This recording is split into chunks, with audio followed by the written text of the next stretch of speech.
Hello everyone. In previous lecture, we will discuss about the biochemistry, जिसमें हमने biochemistry का introduction देखा था। साथ ही साथ उसमें हमने बायोमोलिक्यूल्स भी कवर किया था।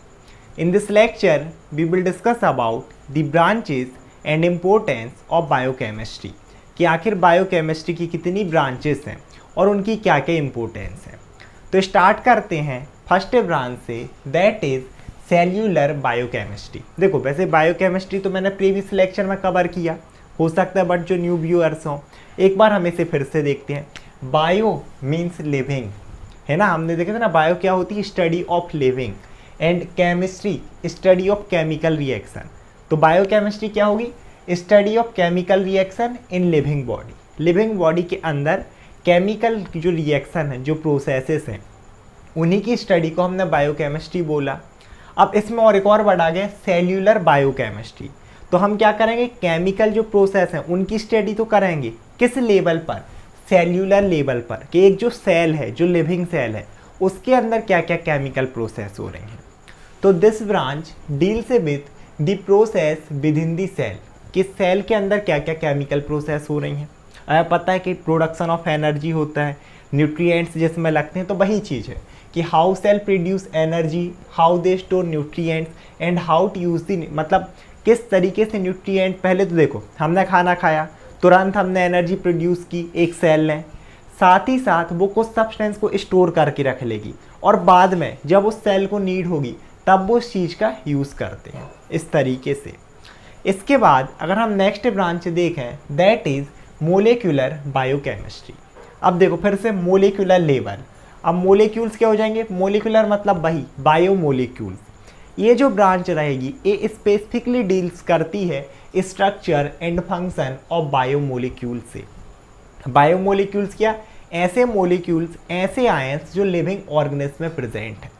फॉर एग्जांपल आपका प्रोटीन है, लिपिड्स है, कार्बोहाइड्रेट है, तो इनका स्ट्रक्चर कैसा है ना, इनको हम डिटेल में अलग से पढ़ेंगे। एक प्रोटीन को कैसे 20 अमीनो एसिड से मिलकर बनता है, जिसमें से 10 नेसेसरी होते हैं, 10 अननेसेसरी। अननेसेसरी क्या, ये हमारी बॉडी में प्रेजेंट है पहले से, बट 10 आर नेसेसरी, जो कि हमें डाइट से एक्वायर्ड करने पड़ेंगे, तभी एक प्रोटीन बनता है। सेम एस लिपिड किस तरीके से हमारी बॉडी में स्टोर होता है, क्या स्ट्रक्चर है, और किस तरीके से फिर ये एनर्जी प्रोडक्शन में हेल्प कर देता है। सेम एस कार्बोहाइड्रेट, है ना, मोनोसैकेराइड, डाइसैकेराइड, पॉलीसैकेराइड, ये सारा हम पढ़ते हैं बायोकेमिस्ट्री के अंदर। अब हम इनकी इंपॉर्टेंस की बात करते हैं। ये तो मैंने दोनों को एक्सप्लेन किया, दोनों की क्या इंपॉर्टेंस है। अगर पर्टिकुलरली हम इसमें सेल्यूलर का देखें, है ना, सेल्यूलर बायोकेमिस्ट्री, तो ये क्या एक्सप्लेन कर रही है, एक सेल की फंक्शन, सेल के अंदर केमिकल रिएक्शन। तो इससे एक तो हम डायग्नोसिस में कि अगर किसी पर्सन कोई डिसीज़ है, सेल्यूलर डिसफंक्शन हो रहा, वो चीज़ हम पता कर सकते हैं। साथ ही साथ उस पर्सन को पर्टिकुलरली कौन सी मेडिसिन देनी है ना, ये ना आपके मेडिसिन फॉर्मेशन में, वैक्सीनेशन फॉर्मेशन में, जितनी सारी वैक्सीन बन रही हैं उन सब में इसका बहुत ज़्यादा रोल होता है। सेम एज जो हमारी मोलिकुलर है, अब देखो एक तो इनका स्ट्रक्चर ही बता रहा कि कैसे प्रोटीन बना है, लिपिड बना है, कार्बोहाइड्रेट, साथ ही साथ इनका फंक्शन कि हमारी बॉडी में इनका क्या फंक्शन है। तो अगर हमारी बॉडी में इनके फंक्शन में कोई डिफॉर्मिटी आ रही है, कोई डिसीज़ जनरेट हो रहा, तो हम इसके अकॉर्डिंग, इससे ना मोलिकुलर बायोकेमिस्ट्री की स्टडी के अकॉर्डिंग एक ट्रीटमेंट प्लान कर सकते हैं कि कौन सी मेडिसिन देनी है, स्पेशली हमें क्या डाइट देनी है पेशेंट को, जिससे उसकी जो हेल्थ है वो बेटर हो सके, है ना। इस तरीके से ये सारी इनकी बहुत सारी इंपॉर्टेंस है, और भी बहुत सारी हैं, ये इम्पोर्टेंट थी। इसके अलावा अगर हम नेक्स्ट देखें, दैट इज़ मेटाबॉलिक बायोकेमिस्ट्री। फिर से बट का खेल है, मेटाबॉलिक बायोकेमिस्ट्री मतलब केमिकल रिएक्शन तो है, कौन सी, मेटाबॉलिज्म, मीन्स एक होता है एनाबॉलिज्म और एक होता है कैटाबॉलिज्म। किस तरीके से हमारी बॉडी में सब्सटेंस से जुड़ रहे हैं, जैसे ग्लूकोज का फॉर्मेशन होता है, फिर जब हमें एनर्जी चाहिए तो ग्लूकोज फिर से क्या होगा, ब्रेक डाउन, तो उस चीज़ की स्टडी हम इसी में करते हैं। So this branch focus how metabolic process occurs in body for stay alive, है ना। स्टे अलाइव के लिए क्या चाहिए, हमें एनर्जी प्रोडक्शन। भाई जैसे गाड़ी है, उसके चलने के लिए पेट्रोल चाहिए, अभी मत बोलना कि सर इलेक्ट्रिक वाली आ गई, उसके लिए फिर इलेक्ट्रिसिटी चाहिए। ऐसी हमारी जो बॉडी है, हमें एनर्जी चाहिए हर एक सिस्टम को फंक्शन परफॉर्म करने के लिए, टिश्यू को, हर एक सेल को।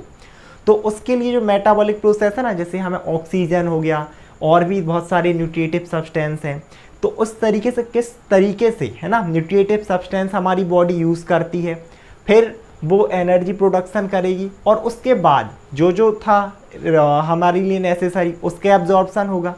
उसके बाद फिर क्या होता है, मेटाबॉलिक वेस्ट बनते हैं जैसे कार्बन डाइऑक्साइड, तो वो किस तरीके से हमारी बॉडी से एक्सक्रीट आउट होते हैं और कितना अमाउंट पर्टिकुलरली हमारी बॉडी में होना चाहिए, ये सारी चीज़ हमें मेटाबॉलिक बायोकेमिस्ट्री में पता चलती है। साथ ही साथ यही इसकी इम्पोर्टेंस है कि जब हमें नॉर्मल मेटाबॉलिज्म हमारी बॉडी का पता होगा, हम उसके अकॉर्डिंग ट्रीटमेंट प्लान कर सकते हैं, है ना, डिसीज़ का डायग्नोसिस कर सकते हैं, क्या पर्टिकुलरली मेटाबॉलिज्म में डिस्टर्बेंस आ रहा, हम उसे किस तरीके से ट्रीट कर सकते हैं, ये सारे इसके एडवांटेजेस हैं। अगर हम आगे देखें तो हमारा फोर्थ ब्रांच है बायोकेमिकल जेनेटिक्स, इसे आप जेनेटिक बायोकेमिस्ट्री बोल सकते हो। अब ये जो ब्रांच रहेगी ना, स्पेसिफिकली जीन्स के साथ डील करेगी, जीन्स का स्ट्रक्चर कैसा है, किस तरीके से जीन्स हमारी बॉडी में अरेंज है, साथ ही साथ उन जीन्स की हमारी बॉडी में क्या इंपॉर्टेंस है बॉडी की फंक्शनिंग में। So this branch deals how function, है ना, how jeans function in biological processes, कि हमारी जो बायोलॉजिकल प्रोसेस ना, लिविंग प्रोसेस, उनमें जीन्स की क्या इंपॉर्टेंस है। साथ ही साथ specially importance of gene in protein synthesis, जो प्रोटीन का सिंथेसिस होता है स्पेसिफिकली ना, उसमें भी जीन्स का बहुत रोल होता है।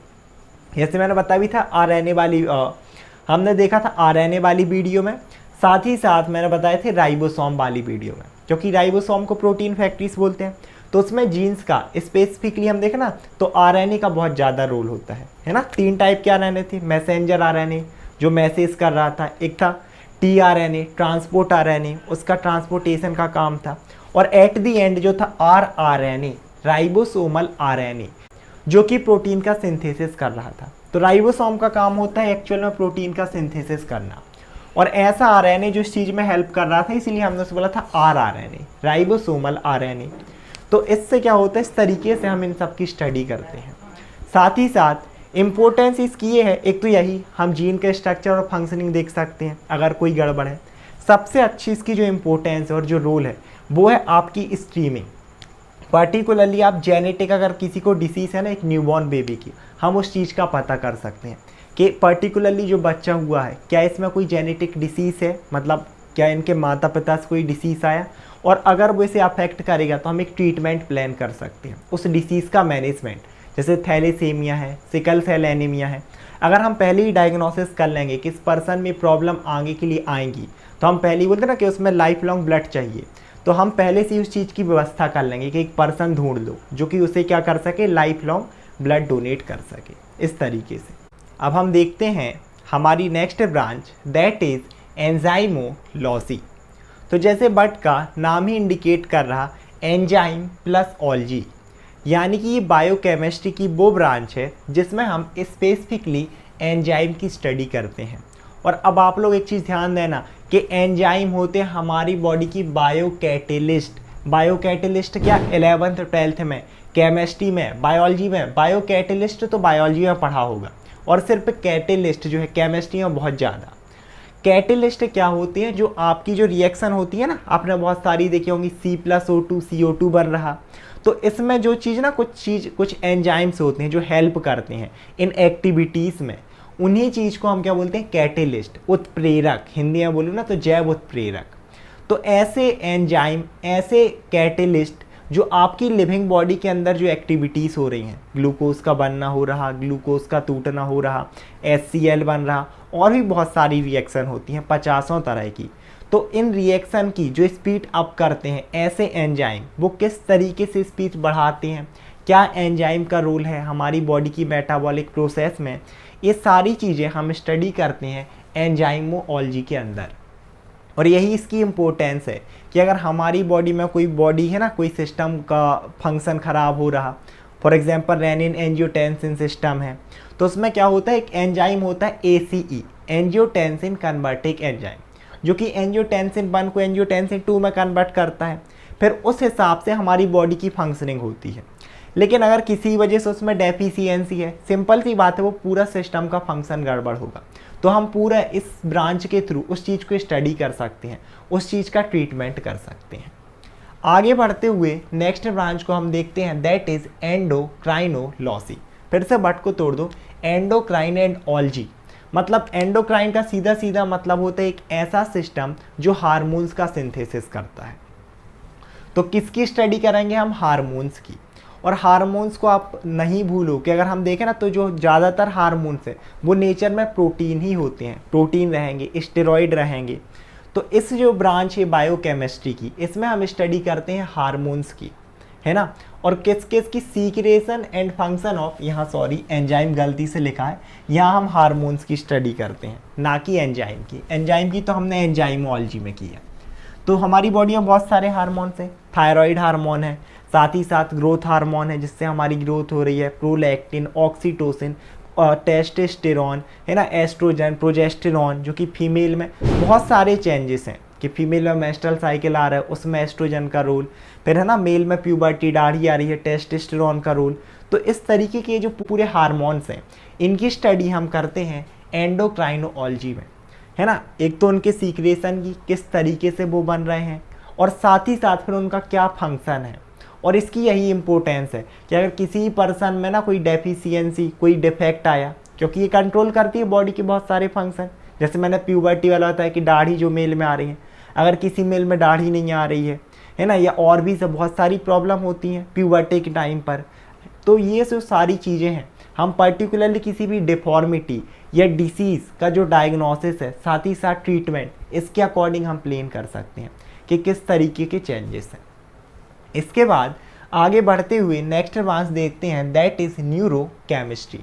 विद न्यूरोकेमिस्ट्री बायोकेमिस्ट्री से आया ये जो केमिस्ट्री है, और न्यूरो आपका नर्वस सिस्टम से।